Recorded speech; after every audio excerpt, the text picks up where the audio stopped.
Chef spots a little girl digging in restaurant trash. Seeing her belly, he calls 911 immediately. As Chef Raphael wrapped up another evening at his Seattle bistro, an unusual noise from the back alley made him pause. When he stepped out into the rain-slicked night, what he found stopped him in his tracks: a young girl with a mysteriously swollen belly frantically digging through the garbage. Her hollow eyes and trembling hands spoke of a desperation that went far beyond mere hunger. The sight of her distended abdomen on such a small frame sent a chill through him. Something was deeply wrong. What Raphael would uncover about the true cause of her condition and the dark reality behind her suffering would shake him to his core. Before we dive into this shocking story, let us know in the comments where you're watching or listening from today. And if you enjoy stories that shed light on the human condition, don't forget to subscribe. The rain drummed steadily against the large windows of Cello, a cozy bistro tucked away on a narrow side street near downtown Seattle. Inside, the warm ambience was a sharp contrast to the cold night outside. Soft amber lights hung low over the tables, casting a comforting glow across the room. It was lively but not overcrowded, as diners sipped wine and chatted over carefully plated dishes. Steam rose from plates of braised lamb, garlic-infused pasta, and hearty seafood stew, filling the room with rich, inviting aromas. Behind the swinging door to the kitchen, Chef Raphael was in his element.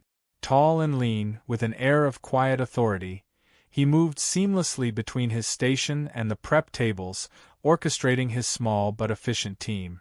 The night's orders were steady yet manageable, giving Raphael the luxury of savoring the process.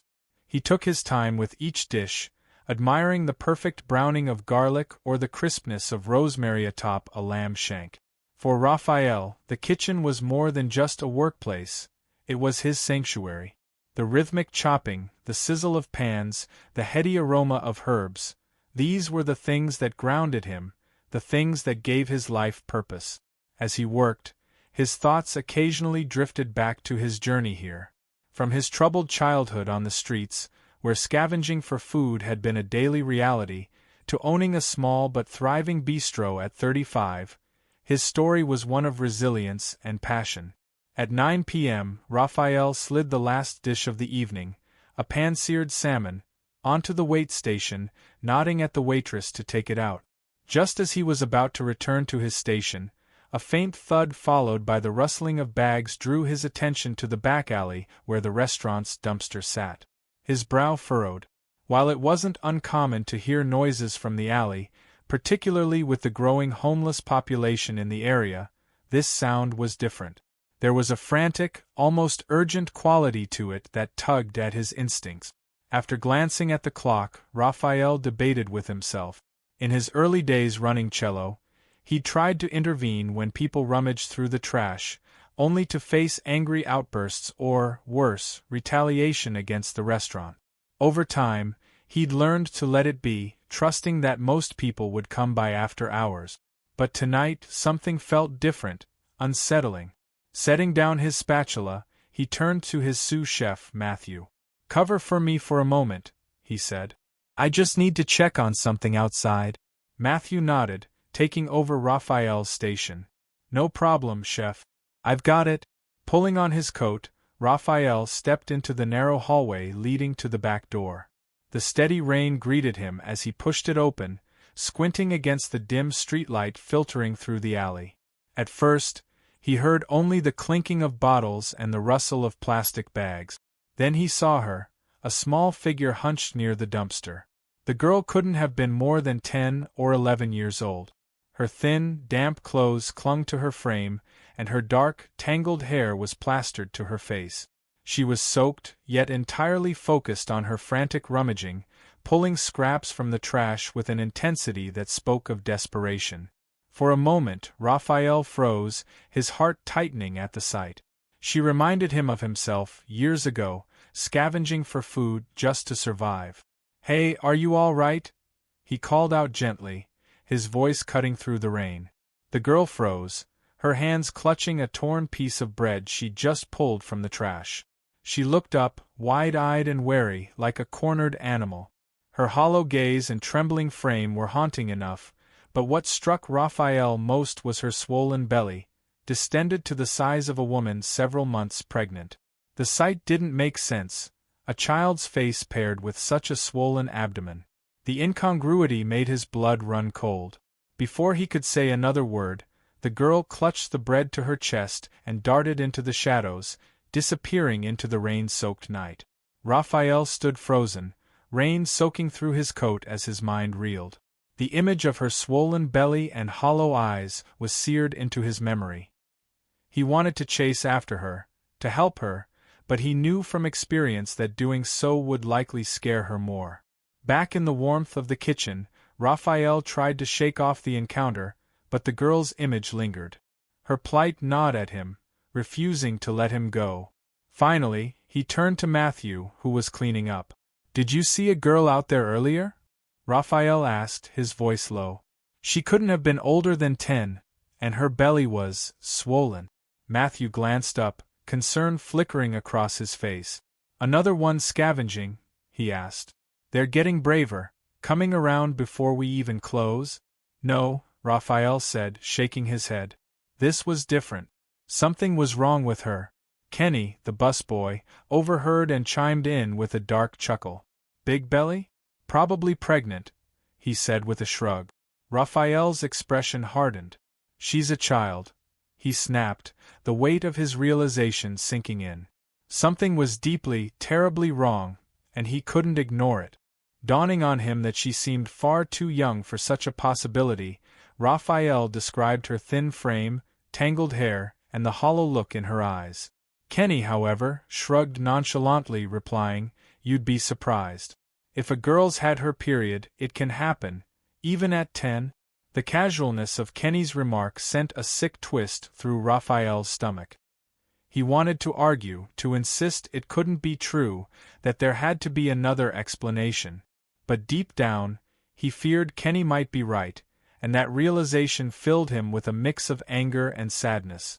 Trying to shake off the discomfort, Raphael redirected the kitchen staff to finish their tasks, signaling the end of the night's work.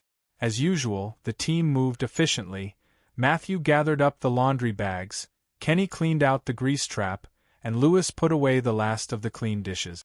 The kitchen fell quiet, signaling the close of another long day.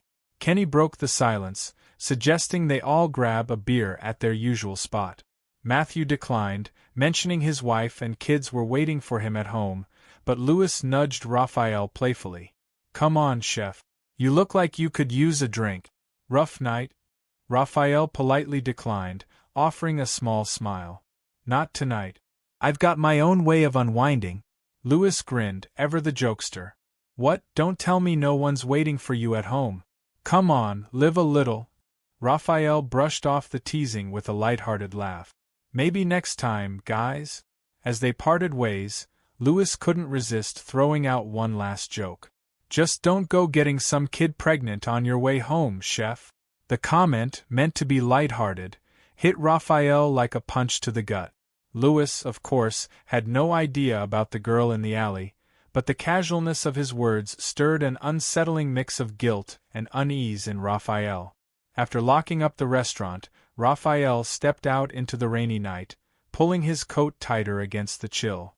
The streets were quiet, with only the occasional passerby hurrying under umbrellas. But as he approached his car, something caught his eye. In the shadows, partially illuminated by a distant street lamp, was the same girl from earlier. Her swollen belly and tangled hair were unmistakable.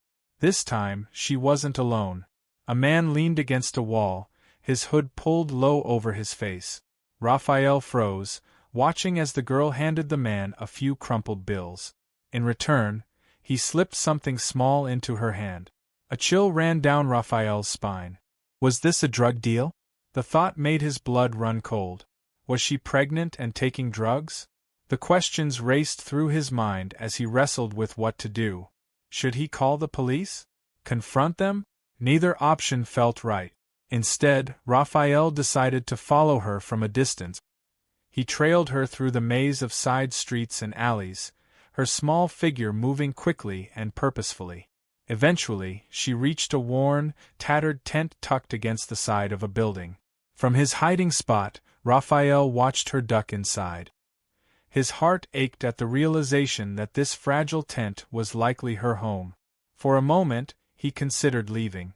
He'd found where she stayed, maybe that was enough. But the nagging feeling in his chest wouldn't let him walk away. Taking a deep breath, Raphael approached the tent, calling out softly, "Hey, are you all right? Do you live here alone?" The tent rustled, and the girl emerged cautiously, clutching a frayed blanket around her thin frame. Her swollen belly was unmistakable, and her eyes burned with a mix of distrust and defiance. "Why are you following me?" she snapped, her voice sharp and accusatory. "I'm sorry," Raphael stammered, caught off guard. I saw you earlier. I wanted to make sure you're okay." Her expression hardened, and she raised her voice. "Leave me alone. I don't need your help." The sudden outburst echoed through the alley, startling Raphael. He raised his hands in a gesture of surrender. All right, he said gently, backing away. "I didn't mean to scare you. I'll leave." As she retreated into her tent, Raphael turned and walked away, his heart heavy. He couldn't shake the guilt. He'd only wanted to help, but he'd clearly miscalculated. Still, the image of her swollen belly and desperate eyes was burned into his mind. A few blocks away, as Raphael drove through the misty streets, he spotted her again. This time, she was standing under a dim streetlight, talking to a well-dressed man in a suit. Raphael slowed his car, watching as she clutched at the man's arm, her body language pleading and frantic. The man suddenly yanked his arm away, scowling, and then, to Raphael's horror, kicked her to the ground. The girl fell forward, landing hard on the wet asphalt, her swollen belly hitting the ground first. Her cry pierced the night, sending a surge of anger and protectiveness through Raphael. Without hesitation, he parked his car abruptly, tires screeching slightly, and stormed toward them, his face set with determination. As the man in the suit noticed Raphael approaching, he sneered, assuming the worst. "If you want her, be my guest," he said with a disgusted smirk. "I'm not interested in a pregnant kid." Anger tightened Raphael's chest, his fists clenching at his sides. The casual cruelty of the man's words, the implications behind them, made him want to lash out. But he forced himself to focus on what truly mattered, the girl. The man shrugged, then walked away, leaving Raphael to tend to her. Kneeling beside her, Raphael noticed a trickle of blood on her swollen belly.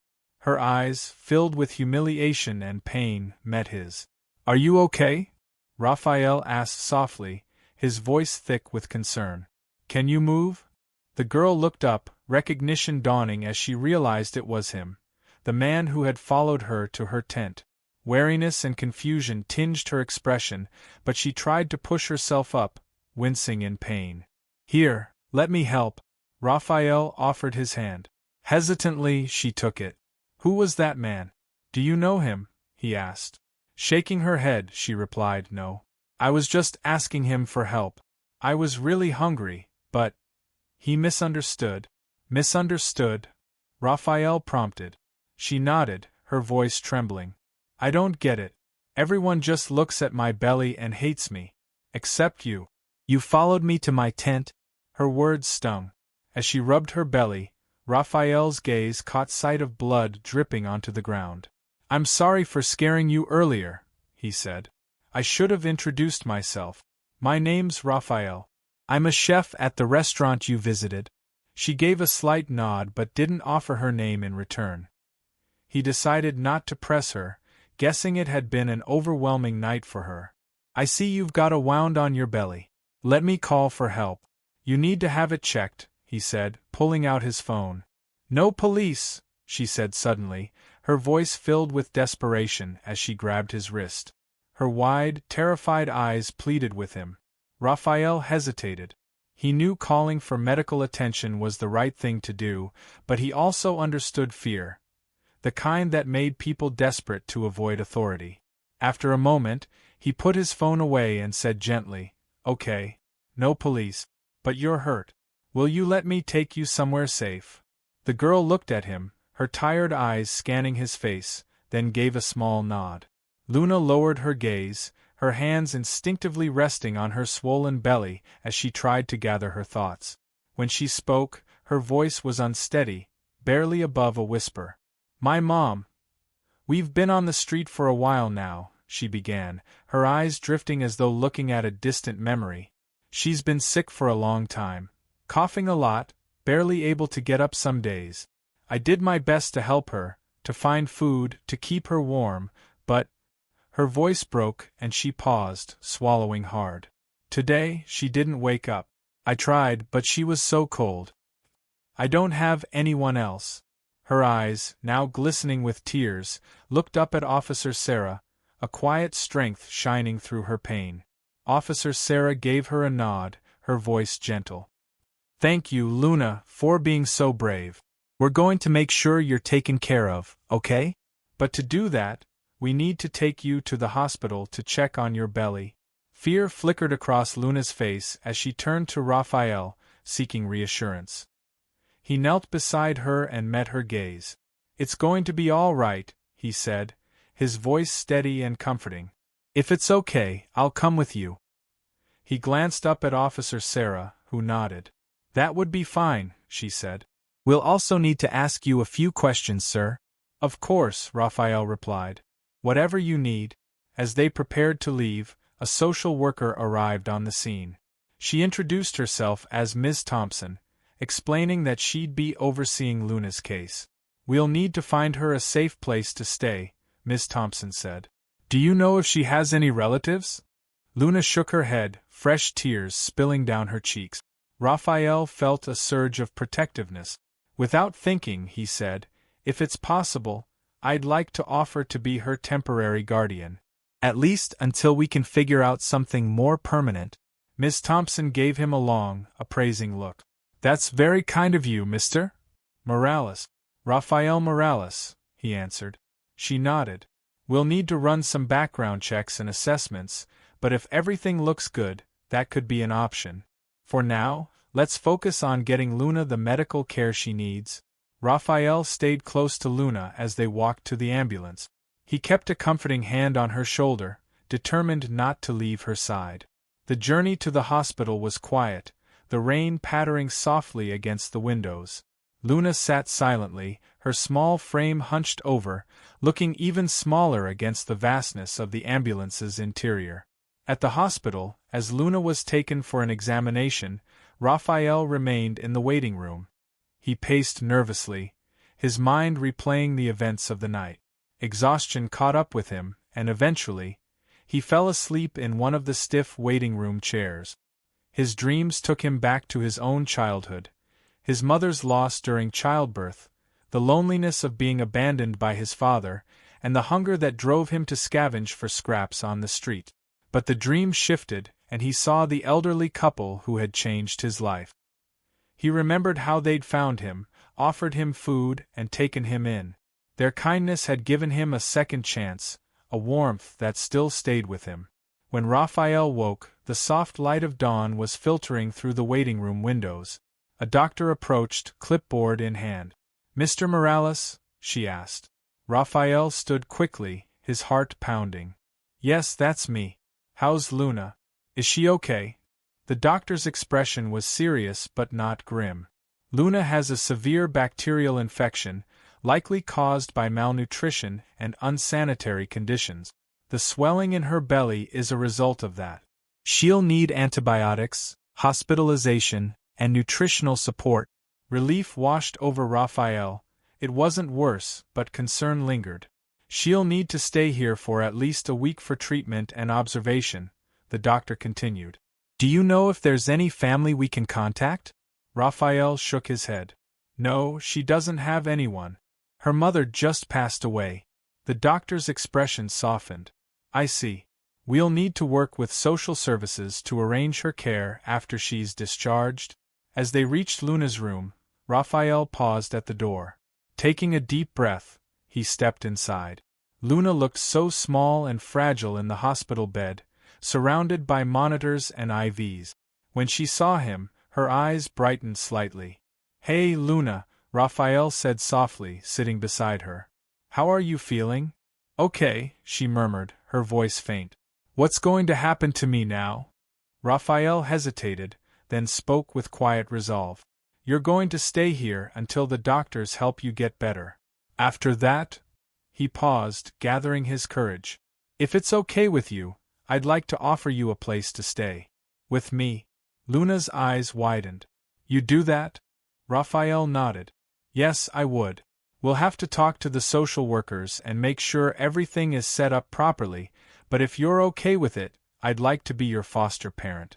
At least for now." Tears filled Luna's eyes, but this time, they weren't tears of sadness. She reached for Raphael's hand and whispered, "Thank you." Raphael gently squeezed her hand. "You're welcome, Luna. We're going to figure this out together." As they sat there, hand in hand, Raphael felt an unexpected sense of peace. The road ahead wouldn't be easy, but he was ready to face it. For Luna and for the second chance they were both being given.